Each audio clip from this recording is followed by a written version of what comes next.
Some stories aren't just told ... They're felt. Some darkness doesn't come with the night. It comes when we remember. And some doors ... once opened, never close again. Asterisk. This is not an ordinary horror tale. This is the slow infection of something ancient ... Something that spreads through thought ... Through belief. And now ... You're part of it. Asterisk. If you dare to listen. The story begins. 3 months had passed since the Blackwood incident, but the world hadn't returned to normal. It had simply learned to ignore the wrongness. In Berlin, a local radio station KL, a 91.2, had gone dark without warning. The official story was a technical blackout, but residents near the tower whispered of more unsettling phenomena. Lights pulsing in rhythmic patterns at night, walls that seemed to breathe, and a static noise that bled into every nearby electronic device, televisions, phones, even baby monitors. No one dared go near the station anymore. Dr. Naomi Richter didn't scare easily. A former linguist and cognitive analyst, she now worked with a small division of the European Paranormal Intelligence Committee, decoding anomalous transmissions. When she arrived in Berlin, she was only told one thing: don't touch the wires. The building was cold, not in temperature, but in presence. The kind of cold that made her feel like something was standing behind her every second she was inside. Every recording device she brought in failed except one, a frequency meter, which never stopped twitching. And then came the voice, not through the speakers, not through headphones. It came from inside her own head. Naomi, it whispered, almost lovingly. He's here. Your brother is waiting. She froze. Her brother had gone missing 3 years earlier, swallowed by a case involving ancient symbols that now lined the walls of the studio, drawn in something dry and black. That night, Naomi descended into the servo room. The machines were off, but humming. Screens flickered with code she didn't recognize, looping phrases, impossible symbols. The power was supposedly disconnected, and yet the servers glowed, alive with unreadable logic. She stepped forward, and the machines started to breathe. Suddenly, from behind her, a low chanting emerged, no distinct words, only sound shaped like a warning. She turned. Standing in the shadows, thin and long-limbed, was a man she had seen only in old case files. Adrian Voss. He should have been dead 100 years. But he was here, smiling, eyes hollow. You came to stop the signal, he said. But you are the signal now. Naomi fled, the building collapsing behind her in groans of metal and screaming static. Outside, the sky above Berlin seemed grayer than before, as if the stars had been peeled away. Elsewhere, Dr. Julian Reeve was spiraling. He had sworn to never speak of Blackwood Manor again, but something was undoing that vow. Books on his shelf rearranged themselves to spell old Latin warnings. His reflection moved differently than he did. The sealed necklace, the one that pulsed with warmth, now throbbed like a second heart beneath his floorboards. Evelyn's voice whispered from his walls. Mirrors blinked. Radios turned on by themselves. He had tried to seal the entity known as Nixither, but he had only scattered it, shattered it like glass, and now its shards had embedded themselves into the fabric of the world. Every city was hearing it. Tokyo reported a train incident where all passengers fell into the same shared nightmare. A woman bleeding from the eyes, tied to an altar of light. In Istanbul, a child who had never left her apartment drew a perfect map of Blackwood Manor. In Mexico City, an untraceable podcast episode called He Was Always Here caused seizures and left listeners with black veins in their palms. Julian began to track the pattern. The entity was no longer centralized. It had become a frequency, a parasite of perception, feeding on belief. A cult was emerging, calling themselves the Listeners. They worshipped Nixither not as a demon, but as a signal, a higher resonance that simply needed to be noticed in order to exist. And now, more people were noticing. Julian met Naomi in secret beneath the abandoned rail tunnels of London. The world above was growing stranger. Static-covered TV screens. People murmured in unison in elevators. Symbols appeared on walls overnight, impossible to erase.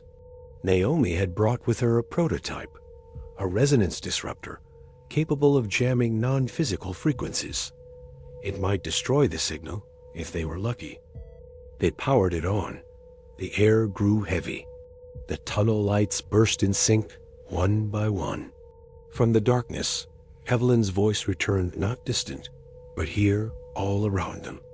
"You still don't understand," she said. "I didn't die. I multiplied." Figures stepped from the dark. Dozens. Eyeless, faceless, whispering without mouths. The walls trembled. The ceiling bled.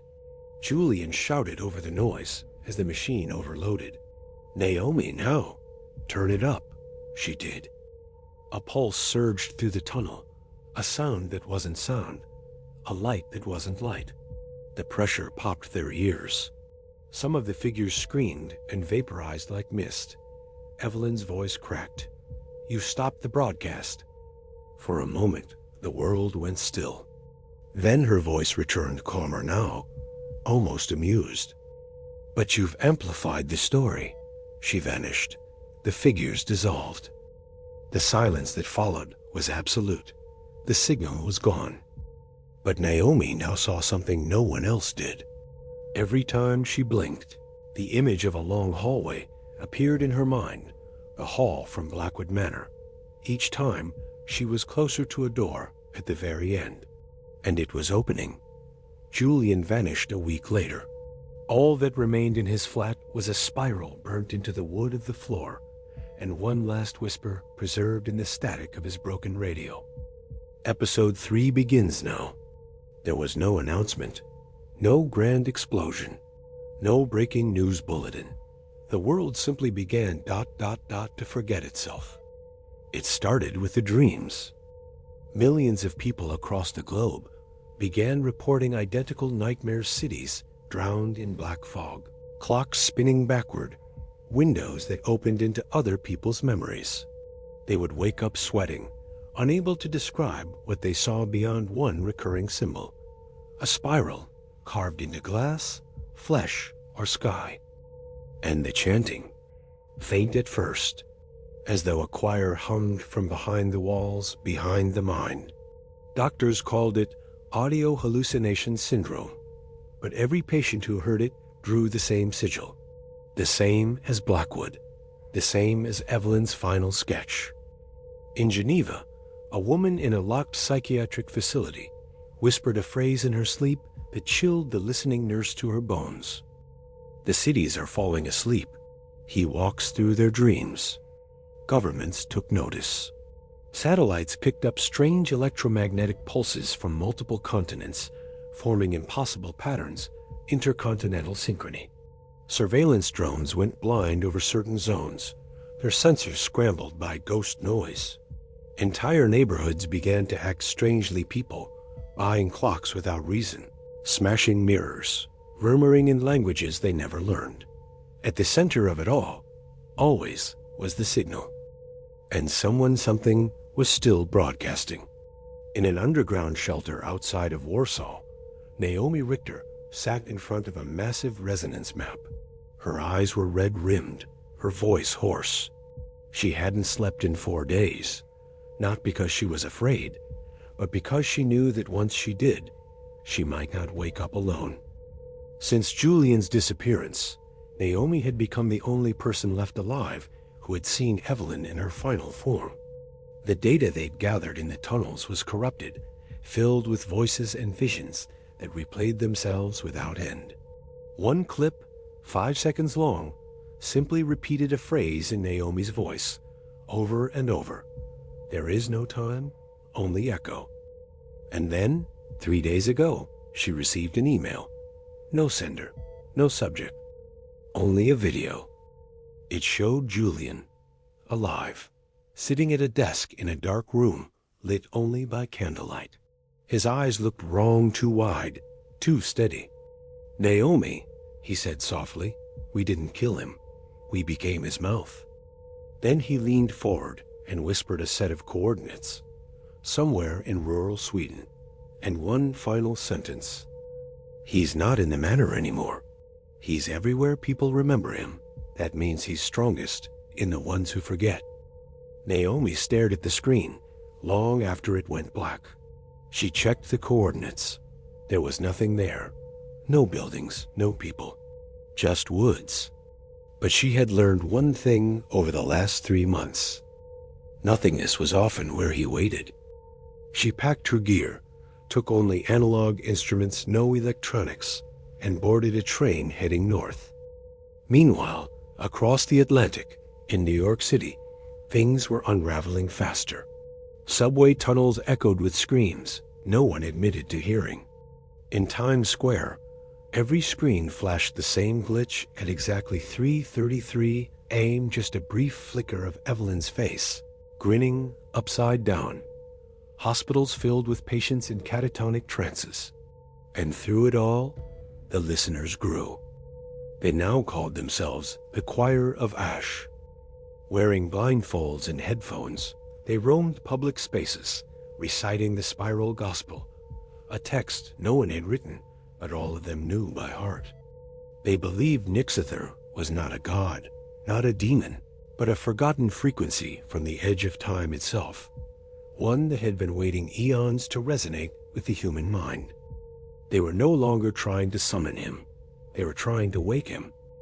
Naomi reached the coordinates by foot after hiking for 6 hours into the snow-swept forest. There, she found a black structure rising from the earth, impossible, angular, smooth as obsidian, yet warm to the touch. There were no doors, no seams. And yet, as she approached, it opened. Inside, time bent. Her watch spun violently. Her own breath seemed to echo before she inhaled. In the center of the room was Julian, seated calmly in a chair made of twisted metal and bone. He didn't look surprised. "Naomi," he said, "you're still dreaming." She backed away, hand trembling near the flare she had strapped to her side. "I'm awake, Julian." He smiled. "Are you? Can you be sure? Hasn't it all felt like a memory?" Then she saw what was behind him. A shape. Towering, curved like smoke in water, covered in eyes that blinked backward. It whispered not into her ears, but into her bones. "You saw me once. That was enough."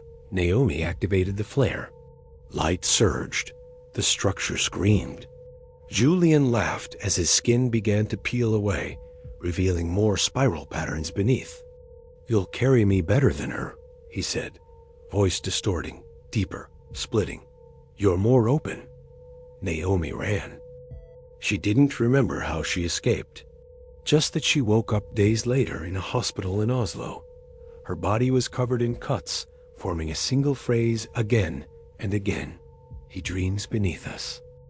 The doctors couldn't explain it. Her memory was shattered, but the dreams continued.